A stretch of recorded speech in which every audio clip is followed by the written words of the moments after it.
ನಮಸ್ತೆ. ರಾಯರಿದ್ದಾರೆ. ರಾಯರನ್ನು ನಂಬಿದರೆ ಖಂಡಿತ ಅವ್ರು ಯಾವತ್ತೂ ಕೈ ಬಿಡಲ್ಲ. ನಾನು ಮೊನ್ನೆ ಗುರುವಾರ ರಾಯರ ಹತ್ರ ಒಂದು ಹೂವನ್ನ ಇಟ್ಟು ಪ್ರಸಾದನ ಕೇಳಿದೆ. ಅವತ್ತು ನಮ್ಮ ಮನೇಲಿ ನಮ್ಮ ರಿಲೇಷನ್ಸು ಎಲ್ಲರೂ ಕೂಡ ಇದ್ದರು. ನಾವು ಹಾಕಿರುವಂಥ ಕೋರ್ಟು ಕೇಸು ಗಂಡ ಹೆಂಡ್ತಿ ಮೇಲೆ ಅವರು ಬರ್ತಾರ ಕೋರ್ಟ್ಗೆ ಅಂತ ಹೂ ಪ್ರಸಾದ ಕೇಳಿದೆ. ಬರ್ತಾರೆ ಅನ್ನೋದಾದರೆ ತುಂಬ್ದಂಗೆ ಕೂತ್ಕೊಳ್ಳಿ, ಬರಲ್ಲ ಅಂದರೆ ಹೂ ಪ್ರಸಾದ ಕೊಡಿ ಅಂತ ಕೇಳಿದೆ. ನೋಡಿದ್ರೆ 1 ಅವರ್ ಆದರೂ ರಾಯರು ಪ್ರಸಾದ ಕೊಟ್ಟಿಲ್ಲ. ಇವತ್ತು ನಮ್ಮ ಲಾಯರು ಫೋನ್ ಮಾಡಿ ಹೇಳಿದ್ರು, ಗಂಡ ಹೆಂಡ್ತಿ ಇಬ್ಬರು ಕೋರ್ಟ್ಗೆ ಹಾಜರಾಗಿದ್ದಾರೆ, ಕೇಸ್ ಫೈಲ್ ಮಾಡಿದ್ದಾರೆ ಅಂತ. ತುಂಬಾ ಖುಷಿಯಾಯಿತು. ರಾಯರಿದ್ದಾರೆ, ಖಂಡಿತ ಈ ಕೇಸು ನಮ್ಮಂತೆ ಆಗೇ ಆಗುತ್ತೆ. ನಮ್ಮ ಮನೇಲಿ ರಾಯರು ಪ್ರಸಾದನ ಕೊಟ್ಟಿದ್ದಾರೆ. ನಾನಂತೂ ಈ ಹೋರಾಟನ ಬಿಡಲ್ಲ. ಎಷ್ಟು ಆಗುತ್ತೋ ನನ್ನ ಕೈಲಿ ಹೋರಾಟ ಮಾಡೇ ಮಾಡ್ತೀನಿ. ಯಾಕೆಂದರೆ ನಾವು ನಂಬಿ ಅವ್ರಿಗೆ ದುಡ್ಡು ಕೊಟ್ಟಿರ್ತೀವಿ. ಆದರೆ ಅವರು ಇವತ್ತು ಕೋರ್ಟ್ ಮೆಟ್ಲು ತನಕ ಬರ್ತಾರೆ ಅಂದರೆ ಲೆಕ್ಕ ಹಾಕ್ಕೊಳ್ಳಿ ಅವರ ಯೋಗ್ಯತೆ ಏನು ಅಂತ. ನಾವು ದುಡ್ಡು ಕೊಡಬೇಕಾದ್ರೆ ಎಷ್ಟು ಈಸಿಯಿಂದ ಕೊಡ್ತೀವಿ ನೋಡಿ. ಒಡವೆನ ಅಡ ಇಟ್ಟು ಅವರೇನೋ ಕೇಳಿದ್ರು ಕೊಟ್ಬಿಡ್ತೀವಿ ರಿಟರ್ನು ಅಂತ ಹೇಳಿದ್ರು ಅಂತ ಅಂದ್ಬಿಟ್ಟು ನಾವು ಆ ಅಕೌಂಟಿಗೆ ಟ್ರಾನ್ಸ್ಫರ್ ಮಾಡ್ತೀವಿ. ಎಷ್ಟು ಈಸಿಯಾಗಿ ಅವ್ರಿಗೆ ಅಕೌಂಟ್ಗೆ ಹೋಗುತ್ತೆ. ಆ ದುಡ್ಡು ತೊಗೊಂಡು ಅವ್ರು ಎಷ್ಟು ಚೆನ್ನಾಗಿ ಮಜಾ ಮಾಡ್ತಾರೆ. ಆದರೆ ಕೊಟ್ಟಿರೋ ದುಡ್ಡನ್ನ ಕೇಳಿದ್ರೆ ಎಷ್ಟು ಅವಮಾನಗಳು, ಎಷ್ಟು ಆಪಾದನೆಗಳು. ಅವ್ರು ಸರಿ ಇಲ್ಲ, ಯಾಕೆ ನೀವು ಮಾತಾಡ್ತಿಲ್ಲ ಅವ್ರ ಹತ್ರ ಅಂದರೆ ಅವ್ರು ಸರಿ ಇಲ್ಲ ಅಂತ ಹೇಳ್ತಾರೆ. ನಾವು ಅವ್ರ ಹತ್ರ ದುಡ್ಡು ಇಸ್ಕೊಂಡಿದ್ದೀವಿ, ಅವ್ರಿಗೆ ಹಿಂದಿರುಗಿ ಕೊಡೋಕ್ಕಾಗಿಲ್ಲ, ಅವರ ನಮ್ಮ ಮಧ್ಯೆ ಜಗಳ ಆಯಿತು, ಅದೆಲ್ಲ ಏನೂ ಹೇಳಲ್ಲ. ಅವ್ರು ಹೇಳೋದೇನು, ಅವ್ರು ಸರಿ ಇಲ್ಲ, ಅದಕ್ಕೆ ನಾವು ಅವ್ರ ಸಹವಾಸ ಬಿಟ್ಬಿಟ್ವಿ ಅಂತ ಹೇಳ್ತಾರೆ.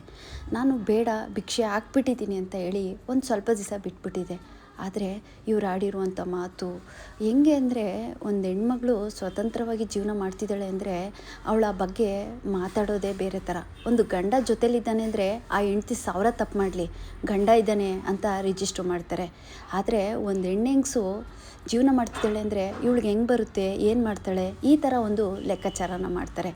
ಅದರಲ್ಲಿ ಇವಳು ಒಬ್ಬಳು. ಈ ಹೆಂಗ್ಸೂ ಕೂಡ ಹಾಗೇ ನಮ್ಮ ಮನೆಗೆ ಬಂದು ಒಳ್ಳೆಯವ್ರ ಥರ ನಟನೆ ಮಾಡಿ ನಮ್ಮ ಹತ್ರ ದುಡ್ಡು ಇಸ್ಕೊಂಡು ರಿಟರ್ನ್ ಕೊಡ್ತೀವಿ ಅಂತ ಹೇಳಿ ಕೊನೆಗೆ ಕೊಡೋಕ್ಕಾಗ್ದೇ ಇದ್ದಾಗ, ಅವರ ನಮ್ಮ ಮಧ್ಯೆ ಜಗಳ ಆದಾಗ, ಕೊನೆಗೆ ಬೇರೆಯವರು ಕೇಳಿದಾಗ ಯಾಕೆ ನೀವು ಅವ್ರ ಹತ್ರ ಮಾತಾಡ್ತಿಲ್ಲ ಅಂದರೆ ಅವರು ಸರಿ ಇಲ್ಲ, ಅವರು ಸರಿ ಇಲ್ಲ, ಅವ್ರು ಹಂಗೆ ಜೀವನ ಮಾಡ್ತಾರೆ, ಹೀಗೆ ಜೀವನ ಮಾಡ್ತಾರೆ ಅಂತ ಎಲ್ಲರ ಹತ್ರ ಪ್ರಚಾರ ಮಾಡ್ಕೊಂಡು ಬಂದಳು ಈ ಲೇಡಿ. ಆದರೆ ನಾನು ಎಲ್ಲದಕ್ಕೂ ಸುಮ್ಮನೆ ಇದೆ. ಯಾಕೆ, ನಮ್ಮ ದುಡ್ಡು ಕೊಟ್ಬಿಟ್ಟಿದ್ದೀವಿ, ಆ ದುಡ್ಡು ಬರೋವರೆಗೂ ಏನು ಮಾತಾಡೋದು ಬೇಡ ಅಂತ ಎಲ್ಲವನ್ನು ಕೇಳಿಸ್ಕೊಂಡು ಎಲ್ಲ ರೆಕಾರ್ಡ್ಸ್ನೆಲ್ಲ ಬಂದಿದ್ದ ರೆಕಾರ್ಡ್ಸ್ ಎಲ್ಲ ತೊಗೊಂಡು ಸುಮ್ಮನೆ ಇದ್ದೆ. ನಾನು ಇದನ್ನು ಅವತ್ತೇ ಒಂದು ಸ್ವಲ್ಪ ಮಾತಾಡಿದರೆ ಸರಿ ಹೋಗ್ತಿತ್ತು. ಆದರೆ ದುಡ್ಡು ಕೊಟ್ಟಿದ್ದಾರೆ, ಬೇಡ ಅವಳು ಏನು ಮಾತಾಡ್ತಾಳೋ ಆ ಕರ್ಮ ಅವಳೇ ತಿನ್ನಲಿ ಅಂತ ಸೈಲೆಂಟಾಗಿ ಇದ್ದೆ. ನಾನು ಕೇಳೋ ಕ್ವಶನ್ ಒಂದೇ, ನಾವು ಸರಿ ಇಲ್ಲ ಅಂದಮೇಲೆ ನಮ್ಮ ದುಡ್ಡು ಯಾಕೆ ಇಟ್ಕೋತಾರೆ, ನಮ್ಮ ದುಡ್ಡಲ್ಲಿ ಯಾಕೆ ಜೀವನ ಮಾಡ್ತಾರೆ? ನಾವು ಸರಿ ಇಲ್ಲ ಅಂದಮೇಲೆ ನಾವು ಕೊಟ್ಟಿರೋ ದುಡ್ಡು ಸರಿ ಇರಲ್ಲ. ಆ ದುಡ್ಡಲ್ಲಿ ಅವರು ಜೀವನ ಮಾಡ್ತಾರೆ ಅಂದರೆ ಅವರು ಸರಿ ಇರ್ತಾರ? ಅವರು ಸರಿ ಇರೋರು, ಕರೆಕ್ಟಾಗಿರೋರು ಬೇರೆಯವ್ರ ದುಡ್ಡು ಇಟ್ಕೋಬಾರ್ದು, ಕೊಟ್ಬಿಡ್ಬೇಕು. ಆದರೆ ಇವು 2 ವರ್ಷದಿಂದ ಕೋರ್ಟಲ್ಲಿ ಕೇಸ್ ಮಾಡಿಕೊಂಡು ಅಲ್ದು ಇವತ್ತು ಕೋರ್ಟ್ಗೆ ಅಟೆಂಡ್ ಆಗಿದ್ದಾರೆ ಅಂತ ಅಂದರೆ ಲೆಕ್ಕ ಹಾಕ್ಕೊಳ್ಳಿ, ರಾಯರಿದ್ದಾರೆ. ಖಂಡಿತ ನಾವು ಕೊಟ್ಟಿರೋ ದುಡ್ಡಿಗೆ ಮೋಸ ಆಗಲ್ಲ, ಬಂದೇ ಬರುತ್ತೆ. ನನಗೆ ಅತಿಯಾಗಿ ನಾನು ರಾಯರನ್ನ ಪೂಜೆ ಮಾಡ್ತೀನಿ, ನನ್ನ ರಾಯರು ನನಗೆ ಪ್ರಸಾದನೂ ಕೊಟ್ಟಿದ್ದಾರೆ. ಆದರೆ ಒಂದು ಮಾತು ಹೇಳ್ತೀನಿ, ದಯವಿಟ್ಟು ಇಂಥ ಕೆಟ್ಟುಳಗಳನ್ನ ದಯವಿಟ್ಟು ಪರಿಚಯ ಮಾಡ್ಕೊಬಿಡಿ. ನೋಡಿ, ನಾವು ದುಡ್ಡು ಕೊಟ್ಟು ಇವತ್ತು ಕೋರ್ಟು ಕಚೇರಿ ಪೊಲೀಸ್ ಸ್ಟೇಷನು ಅವಮಾನಗಳು ಎಂತೆಂಥದ್ದೆಲ್ಲ ನಾವು ಕೇಳೋ ಪರಿಸ್ಥಿತಿ ಬಂತು. ನಾನೊಬ್ಳಿಗೆಲ್ಲ ಈ ಥರ ಅವಮಾನ, ಯಾರೆಲ್ಲ ದುಡ್ಡುಗಳು ಕೊಟ್ಟಿರ್ತಾರೋ ಆವಾಗ ಆ ದುಡ್ಡು ಕೊಡದೇ ಇರೋರು ನೆಕ್ಸ್ಟು ಹೇಳೋ ಮಾತೇನು ಗೊತ್ತಾ, ಅಪಪ್ರಚಾರ. ಅವ್ರು ಸರಿ ಇಲ್ಲ, ಅವ್ರು ಅಂಥವ್ರು, ಇವ್ರು ಇಂಥವ್ರು ಅಂತ.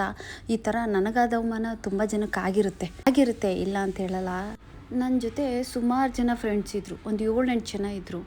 ಯಾರ ಹತ್ರನೂ ಕೂಡ ನಾವು ಇಂಥ ವ್ಯವಹಾರ ಮಾಡಿದ್ದಿಲ್ಲ. ನಮ್ಮ ಮನೆಗೆಲ್ಲ ಬರ್ತಿದ್ರು, ಚೆನ್ನಾಗಿ ನಗ್ನಗ್ತಾ ಇರ್ತಿದ್ರು. ನಿಜವಾಗ್ಲೂ ನನ್ನ ತಾಯಿನೂ ಅಷ್ಟೇ ನಮ್ಮನೆ ಹೆಣ್ಮಕ್ಳು ಅಂತ ಪ್ರೀತಿಯಿಂದ ನೋಡ್ತಿದ್ರು. ಯಾವುದೋ ಒಂದು ಕೆಟ್ಟುಳ ನಮ್ಮ ಮನೆ ಹೊಸ್ಲು ತುಳೀತು ನೋಡಪ್ಪ. ಆ ಹೊಸ್ಲು ತುಳಿದ್ಮೇಲೆ ನಮ್ಮ ಜೊತೆ ಇದ್ದವರೆಲ್ಲರೂ ಕೂಡ ಒಂದೊಂದು ಥರ ಚೇಂಜ್ ಆಗಿಬಿಟ್ರು.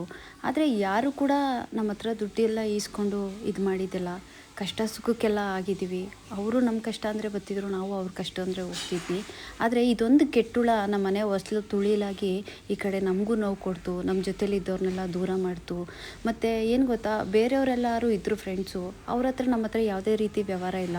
ನಾವು ಬೇಡ ಅಂತ ಎಲ್ಲರನ್ನೂ ಬಿಟ್ಟಾಕ್ತೆ. ಅವ್ರ ಪಾಡಿಗೆ ಅವ್ರಿದ್ದಾರೆ, ನನ್ನ ಪಾಡಿಗೆ ನಾನಿದ್ದೀನಿ. ಆದರೆ ಇದೊಂದು ಕೆಟ್ಟುಳ ಜೊತೆನೇ ನಮ್ಮದು ಹೋರಾಟ ನಡೀತಾ ಇರೋದು. ಈ ಕೆಟ್ಟುಳ ಹೆಂಗೆ ಗೊತ್ತಾ, ಯಾರಾಗಲ್ಲ ಅವರ ಇಡೀ ಫ್ಯಾಮಿಲಿನ ಸರ್ಚ್ ಮಾಡುತ್ತೆ, ಅವ್ರ ಹತ್ರ ಹೋಗುತ್ತೆ, ಅವ್ರ ಹತ್ರ ಕೆಟ್ಟದಾಗಿ ಮಾತಾಡೋದು, ಇಂಥ ಕೆಲಸಗಳೆಲ್ಲ ಮಾಡಿದೆ. ಇದೆಲ್ಲ ವಿಷಯಗಳು ನನಗೆ ಮುಟ್ತು. ಆದ್ರೂ ತಾಳ್ಮೆ ಕಳ್ಕೊಳ್ದೆ ಸೈಲೆಂಟಾಗಿ ನನ್ನ ಪಾಡಿಗೆ ನಾನು ಇದ್ದೆ. ಇವತ್ತು ಹೇಳ್ತೀನಿ, ಅವರು ನಿಜವಾಗ್ಲೂ ಅಪ್ಪಟ ರಾಯರು ಭಕ್ತರು, ಅವರು ಪೂಜೆ ಮಾಡ್ತಾರೆ, ಅವರು ನಿಜವಾಗ್ಲೂ ರಾಯರ ಭಕ್ತರು ಅನ್ನೋದಾಗಿದ್ದರೆ ಖಂಡಿತ ಅವ್ರ ದುಡ್ಡು ನಮಗೆ ಬೇಡ, ನಮ್ಗೆ ಯಾಕಪ್ಪ ಬೇಕು ಅಂತ ಹೇಳ್ಬಿಟ್ಟು ಇವತ್ತು ಕ್ಲಿಯರ್ ಮಾಡ್ತಿದ್ರು. ಅವ್ರು ಯಾಕೆ ನಮ್ಮ ದುಡ್ಡು ಕೊಡದೆ ನಮಗೆ ಇಷ್ಟೆಲ್ಲ ಆಟ ಆಡಿಸ್ತಿದ್ದಾರೆ, ಇಷ್ಟೆಲ್ಲ ಮಾಡ್ತಿದ್ದಾರೆ ಅಂತ ಅಂದರೆ ನಮ್ಮ ಋಣ ಅವ್ರಿಗೆ ಬೇಕಾಗಿದೆ. ನಮ್ಮ ಋಣದಲ್ಲಿ ಅವ್ರು ಇನ್ನೂ ಜೀವನ ಮಾಡಬೇಕು ಅನ್ನೋದಿದೆ ಅನಿಸುತ್ತೆ. ಅದಕ್ಕೆ ಇನ್ನೂ ನಮ್ಮ ಋಣದಲ್ಲಿದ್ದಾರೆ. ನನ್ನಂತವಳಾಗಿದ್ದರೆ ನಿಜವಾಗ್ಲೂ ಇಷ್ಟೆಲ್ಲ ಮಾತುಕತೆ ಬಂತು ಅಂದಮೇಲೆ ತೊಗೊಂಡೋಗಿ ಅವ್ರ ಮನೆ ಬಾಗಿಲಿಗೆ ತೊಗೊಂಡೋಗಿ ಕೊಟ್ಬಿಡ್ತಿದ್ದೆ. ಬೇರೆಯವರ ಕಣ್ಣೀರಿಂದ ಅನ್ನ ಬೇಯಿಸ್ಕೊಂಡು ತಿನ್ನೋರಿಗೆಲ್ಲ ಈ ಮಾನವೀಯತೆ, ಕರುಣೆ ಅನ್ನೋದು ಏನೂ ಇರಲ್ಲ. ಯಾರೇನಾದರೂ ಮಾಡ್ಕೊಳ್ಳಿ, ನಾವು ಚೆನ್ನಾಗಿದ್ದರೆ ಸಾಕು ಅನ್ನೋ ಒಂದು ಮೆಂಟಲಿಟಿ ಅವ್ರಿಗೆ ಬೇರೆಯವ್ರ ಕಷ್ಟ ಸುಖ ಅರ್ಥ ಆಗಲ್ಲ. ಅರ್ಥನ ರಾಯರೇ ಮಾಡಿಸ್ತಾರೆ. ಯಾವಾಗ ಮಾಡಿಸ್ತಾರೆ ಗೊತ್ತಾ, ಇವತ್ತು ನಾವೆಷ್ಟು ನರಳಾಡ್ತಿದ್ದೀವಿ, ನಾವೆಷ್ಟು ಗೋಳಾಡಿದ್ದೀವಿ, ನಾವೆಷ್ಟು ಕಣ್ಣೀರು ಹಾಕಿದ್ದೀವಿ, ಪ್ರತಿಯೊಂದಕ್ಕೂ ಕೂಡ ಅವರು ದಂಡನ ಕಟ್ಟಲೇಬೇಕು, ಕಟ್ತಾರೆ. ಎಲ್ಲೂ ಹೋಗಲ್ಲ ಕರ್ಮ ಅನ್ನೋದು. ಅವರು ಬದುಕಿದಾಗ್ಲೇ ಎಲ್ಲವನ್ನು ಅನುಭವಿಸ್ಬಿಟ್ಟೇ ಹೋಗಬೇಕು. ಈಗ ಆಲ್ರೆಡಿ ಒಂದು ಅರ್ಧ ಕರ್ಮ ತೋರಿಸಿದೆ. ಅವ್ರು ಮಾಡಿರುವಂಥ ಪಾಪದ ಕೆಲಸಕ್ಕೆ ಒಂದಷ್ಟು ಕರ್ಮಗಳು ಆಲ್ರೆಡಿ ತೋರಿಸಿದೆ, ಅನುಭವಿಸ್ತಿದ್ದಾರೆ. ಆದ್ರೂ ಇನ್ನೂ ಈಗೋ ಅನ್ನೋದು ಹೋಗಿಲ್ಲ. ಆ ಈಗೋ ಅನ್ನೋದು ಯಾರು ಕರಗಿಸ್ತಾರೆ ಗೊತ್ತಾ, ಭಗವಂತ ಮೇಲಿದ್ದಾರಲ್ಲ ಭಗವಂತ, ಅವರೇ ಕರಗಿಸ್ತಾರೆ. ಒಳ್ಳೆ ರೀತಿಲಿ ನಾನು ಹೇಳೋದು, ಯಾರ ಹತ್ರನಾದ್ರೂ ಆಗ್ಬೋದು, ನಾನೇ ಆಗ್ಬೋದು, ನೀವೇ ಆಗ್ಬೋದು, ಯಾರೇ ಆಗ್ಬೋದು. ಒಬ್ರ ಹತ್ರ ನಾವೇನಾದರೂ ಒಂದು ವ್ಯವಹಾರ ಮಾಡಿದ್ದೀವಿ ಅಂದರೆ ಕರೆಕ್ಟಾಗಿ ಅದನ್ನು ನಡ್ಸ್ಕೊಂಡು ಹೋದರೆ, ಕರೆಕ್ಟಾಗಿ ಅದನ್ನು ಉಳಿಸ್ಕೊಂಡ್ರೆ ನಿಜವಾಗ್ಲೂ ನಾವು ಮಧ್ಯರಾತ್ರಿಲಿ ಹೋದ್ರೂ ನಮಗೆ ದುಡ್ಡು ಬೇಕು ಅಂದರೆ ಕೊಡ್ತಾರೆ. ನಾವು ವ್ಯವಹಾರ ಕರೆಕ್ಟಾಗಿ ಉಳಿಸ್ಕೊಂಡಿಲ್ಲ ಅಂದರೆ ನಮ್ಮನ್ನು ಯಾವುದೇ ಕಾರಣಕ್ಕೂ ನಂಬಲ್ಲ. ನಾವು ಎಷ್ಟೇ ಒಳ್ಳೆಯವರಾದ್ರೂ ಅಯ್ಯೋ ಇವ್ರ ವ್ಯವಹಾರದಲ್ಲಿ ಕರೆಕ್ಟ್ ಇಲ್ಲ, ಇವ್ರು ಸರಿ ಇಲ್ಲ ಅಂತ ಅಂದ್ಬಿಡ್ತಾರೆ. ಅಂಥದ್ರಲ್ಲಿ ಇವತ್ತಿನ ಕಾಲದಲ್ಲಿ ನಂಬಿಕೆ ಅನ್ನೋದು ತುಂಬಾ ಮುಖ್ಯ. ಅದಕ್ಕೆ ಬೆಲೆ ಕಟ್ಟೋಕ್ಕೆ ಆಗೋದೇ ಇಲ್ಲ. ನಾವು ಯಾರ ಹತ್ರನಾದ್ರೂ ವ್ಯವಹಾರ ಮಾಡ್ಕೊಂಡಿದ್ದೀವಿ ಅಂದರೆ ಇವತ್ತಲ್ಲ ನಾಳೆ ಒಂದೊಳ್ಳೆ ರೀತಿಲಿ ಅದನ್ನು ಕ್ಲಿಯರ್ ಮಾಡೋಕ್ಕೆ ನಾವು ಯೋಚನೆ ಮಾಡಬೇಕು ಹೊರತು, ಇಲ್ಲ ಅವ್ರು ಕೊಡಲೇಬಾರ್ದು ಅನ್ನೋದು ಯಾವಾಗ ಮನುಷ್ಯನ ತಲೆಯಲ್ಲಿ ಬರುತ್ತೋ ಆವಾಗಲೇ ಅವನಿಗೆ ಕಷ್ಟಗಳು ಬರ್ತಾನೆ ಇರುತ್ತೆ. ಅದರಲ್ಲೂ ಕೂಡ ಯಾರಾದರೂ ನಿಮಗೆ ದುಡ್ಡುಗಳು ಕೊಟ್ಟು ಅವ್ರಿಗೆ ನೀವು ಕೊಡೋಕ್ಕಾಗಿಲ್ಲ ಅಂದಾಗ ಅವ್ರು ಹಾಕ್ತಾರೆ ನೋಡಿ ಕಣ್ಣೀರು, ಆ ಒಂದೊಂದು ಕಣ್ಣೀರಿಗೂ ಕೂಡ ನೀವು ದಂಡ ಕಟ್ಟಲೇಬೇಕು. ಇವತ್ತು ನನ್ನ ಕಣ್ಣೀರಿಗೆ ಆಲ್ರೆಡಿ ಅರ್ಧ ಕಣ್ಣೀರು, ನನ್ನ ಕಣ್ಣೀರಿಗೆ ಅರ್ಧ ಬೆಲೆ ಕಟ್ಬಿಟ್ಟಿದ್ದಾರೆ, ಅರ್ಧ ಕರ್ಮ ಅನುಭವಿಸ್ಬಿಟ್ಟಿದ್ದಾರೆ.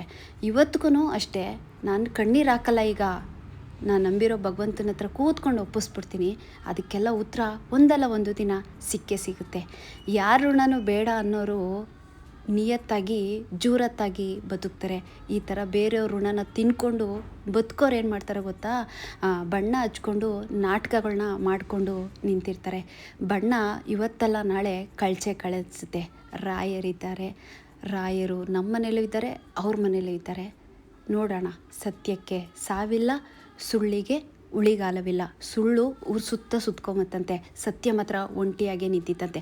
ಇವತ್ತಿಗೂ ಅಷ್ಟೇ, ಸುಳ್ಳು ಊರು ಸುತ್ಕೊಂಡು ಬಂತು, ಆದರೆ ಸತ್ಯ ಮಾತ್ರ ಒಂಟಿಯಾಗಿತ್ತು. ಇವತ್ತು ನಾನು ಸತ್ಯವಾಗಿರೋದಕ್ಕೆ ಒಂಟಿಯಾಗೇ ಇದ್ದೀನಿ. ಇವತ್ತು ಸುಳ್ಳು ಅಪಪ್ರಚಾರ ಏನೇನೆಲ್ಲ ಮಾಡಿಕೊಂಡು ಸುತ್ಕೊಂಡು ಬಂತು, ಆದರೆ ಒಂದಲ್ಲ ಒಂದು ದಿನ ಸುಳ್ಳಿಗೆ ಉಳಿಗಾಲವಿಲ್ಲ. ಅನ್ಯಾಯ ಮಾಡಿ, ಮೋಸ ಮಾಡಿ, ವಂಚನೆ ಮಾಡಿ ಸಂಪಾದನೆ ಮಾಡಿದ್ರೆ ಖಂಡಿತ ಅದು ಯಾವುದೇ ಕಾರಣಕ್ಕೂ ಉಳಿಯಲ್ಲ. ಯಾವುದೋ ಒಂದು ರೂಪದಲ್ಲಿ ಕಿತ್ಕೊಂಡು ಹೋಗ್ತಾನೇ ಇರುತ್ತೆ. ಯಾಕೆಂದರೆ ಬೇರೆಯವ್ರ ಕಣ್ಣೀರು ಶಾಪ ಸುಮ್ಮನೆ ಬಿಡೋದೇ ಇಲ್ಲ. ಅದನ್ನು ಅರ್ಥ ಮಾಡ್ಕೊಂಡು ಮನುಷ್ಯ ಏನು ಮಾಡ್ತಾನೆ ಹೇಳಿ, ಕೊಟ್ಬಿಟ್ಟು ಕೈ ತೊಳ್ಕೊಂಡು ನೆಮ್ಮದಿಯಾಗಿ ಗಂಜಿ ಕುಡಿದ್ರೂ ಪರವಾಗಿಲ್ಲ. ಇರೋದು ಎಷ್ಟು ದಿನ, ಇರೋದು 2 ದಿನ ಜೀವನಕ್ಕೆ, ಯಾಕಪ್ಪ ಬೇಕು 2 ದಿನ ಬೇರೆಯವ್ರ ಋಣ ತಿನ್ಕೊಂಡಿರೋದು ಅಂತ ಹೇಳ್ಬಿಟ್ಟು ಕ್ಲಿಯರ್ ಮಾಡ್ಕೊಂಡಿರ್ತಾರೆ. ಆದರೆ ಕೆಲವು ಜನ ಹಂಗಲ್ಲ, ಬೇರೆಯವ್ರ ಋಣದಲ್ಲೇ ಜೀವನ ಸೋಕಿಗಳನ್ನ ಮಾಡಬೇಕು ಅನ್ನೋದು ಟಾರ್ಗೆಟ್ ಮಾಡ್ಕೊಂಡ್ಬಿಟ್ಟಿರ್ತಾರೆ. ಅಂಥವ್ರಿಗೆ ಭಗವಂತನೇ ಬುದ್ಧಿ ಕಲಿಸ್ತಾನೆ. ಮೊನ್ನೆ ಒಂದು ರಿಯಲ್ ಸ್ಟೋರಿ ಹೇಳಿದೆ. ಒಂದು ಹೆಂಗಸು ಪಾಪ ತೀರೋದಾಗ ನಂದೊಂದು 1,000 ರೂಪಾಯಿನೂ ಕೂಡ ಅವರು ಇಟ್ಕೊಂಡಿಲ್ಲ. ಸಾಯೋದೊಂದು ವಾರ ಅಂತ 1,000 ರೂಪಾಯಿನ ಕೊಟ್ಟರು. ಅವರು ಇರೋಬ್ಬರ ಆಸ್ತಿ ಎಲ್ಲ ಮಾರಿ ಪಾಪ ಕೊಡಬೇಕಾಗಿದ್ದವ್ರಿಗೆಲ್ಲರಿಗೂ ಕೊಟ್ಟು ಪ್ರಾಣನ ಬಿಟ್ಟರು. ಅವ್ರಿಗೆ ಅರ್ಥ ಆಗಿದ್ದು ಒಂದೇ, ಜೀವನ ಏನೂ ಇಲ್ಲ, ಬರುವಾಗೂ ಬರೀ ಕೈ, ಹೋಗ್ಬೇಕಾದ್ರೂ ಬರೀ ಕೈ. ನಾನು ಯಾರ ಋಣ ಇಟ್ಕೊಂಡು ಸಾಯಬಾರ್ದು, ಎಲ್ಲ ಋಣ ಕೊಟ್ಬಿಟ್ಟು ಸಾಯಬೇಕು ಅಂತ ಹೇಳಿ ಪಾಪ ಆ ಹೆಂಗಸು ಎಲ್ಲ ಋಣನೂ ಕೊಟ್ಬಿಟ್ಟು ನಿರಾಳವಾಗಿ ಜೀವನ ಬಿಟ್ಟರು. ಅವತ್ತು ಅವ್ರು ಸತ್ತು ಮಲಗಿದಾಗ ಯಾರೂ ಕೂಡ 10 ರೂಪಾಯಿ ಕೊಡಬೇಕು, ಇವಳು ಹಂಗೆ ಮಾಡಿದ್ಲು ಅಂತ ಯಾರೂ ಅಲ್ಲಿ ಮಾತಾಡಿಲ್ಲ. ನೋಡಿ, ಇದೇ ಒಳ್ಳೆತನ ಅನ್ನೋದು. ಆದರೆ ಕೆಲವ್ರಿಗೆ ಅಂಥ ಬುದ್ಧಿ ಇಲ್ಲ. ಬೇರೆಯವ್ರ ಋಣ ಇಟ್ಕೊಂಡೇ ಜೀವನ ಮಾಡಬೇಕು, ಬೇರೆಯವ್ರ ಕಣ್ಣೀರು ಹಾಕ್ಸ್ಬೇಕು, ನೋಯಿಸ್ಬೇಕು, ಅವ್ರ ಜೀವನನ ಅವ್ರ ನೆಮ್ಮದಿನ ಹಾಳು ಮಾಡಬೇಕು ಅಂತಲೇ ಇರ್ತಾರೆ. ಅಂಥವ್ರಿಗೂ ದೇವರೇ ಬುದ್ಧಿ ಕಲಿಸ್ತಾರೆ. ಏನೂ ಎತ್ಕೊಂಡು ಹೋಗಲ್ಲ, ಎಲ್ಲ ಬಿಟ್ಬಿಟ್ಟು ಹೋಗೋದೆ ಅಷ್ಟೇ. ಸುಮ್ಮನೆ ಇರೋವರೆಗೂ ಒಂಥರ ಡ್ರಾಮಾ ಮಾಡಿಕೊಂಡು ಹೋಗ್ಬೇಕಷ್ಟೆ. ಆದರೆ ಇಂಥವ್ರಿಂದ ಎಷ್ಟೆಷ್ಟೆಲ್ಲ ನೋವುಗಳು ತಿನ್ನಬೇಕು. ನಿಜವಾಗ್ಲೂ ನನ್ನ ಲೈಫಲ್ಲಿ ಈ ಥರ ಒಂದು ಯಂಗ್ಸ್ನ ನಾನು ಎಲ್ಲೂ ನೋಡಿಲ್ಲ. ನಾನು ಹುಟ್ಟ ಬಳಿಯ ನೋಡಿಲ್ಲ. ನನ್ನ ಲೈಫಲ್ಲಿ ಫಸ್ಟ್ ಟೈಮು ಈ ಯಂಗ್ಸಿಂದ ನಾನು ಕಲ್ತಿರೋ ಪಾಠ ಅಂದರೆ ಯಾರನ್ನು ನಂಬಾರ್ದು, ಯಾರ ಸವಾಸನೂ ಬೇಡ, ಆರಾಮಾಗಿ ನಮ್ಮ ಪಾಡಿಗೆ ನಾವು ಇರಬೇಕು ಅನ್ನೋದೊಂದನ್ನು ಕಲ್ತಿದ್ದೀನಿ. ನಿಜವಾಗ್ಲೂ ಇವತ್ತಿಗೂ ಯಾರಾದರೂ ನಮ್ಮ ಹತ್ರ ದುಡ್ಡು ಅಂದರೆ ನಾವು ತುಂಬ ಯೋಚನೆ ಮಾಡ್ತೀವಿ. ಅವ್ರಿಗೆ ದುಡ್ಡು ಕೊಡಬೇಕು ಅಂದರೆ ಯೋಚನೆ ಮಾಡ್ತೀವಿ. ಯಾಕೆಂದರೆ ನಾವು ಒಳ್ಳೆ ರೀತಿಯಲ್ಲಿ ನಾವು ಕೊಡ್ತೀವಿ. ಆದರೆ ಈಸ್ಕೊಳ್ಳುವಾಗ ನಮ್ಗೆ ಎಷ್ಟೆಲ್ಲ ಅವಮಾನಗಳನ್ನ ಮಾಡ್ತಾರೆ. ಅಯ್ಯೋ ಬೇಡಪ್ಪ ಅಂದ್ಬಿಟ್ಟು ಒಂದೇ ಏಟಿಗೆ ಇಲ್ಲ ನನ್ನ ಹತ್ರ ದುಡ್ಡು. ದಯವಿಟ್ಟು ಹುಷಾರಾಗಿರಿ. ನಾನು ಹಾಕೋ ವಿಡಿಯೋಯಿಂದ ನಿಮಗೆ ಒಳ್ಳೆಯದೇ ಆಗುತ್ತೆ ಹೊರತು ಕೆಟ್ಟದಾಗಲ್ಲ. ತುಂಬ ಹುಷಾರಾಗಿರಿ. ಇಂಥ ಜನರು ಇರ್ತಾರೆ.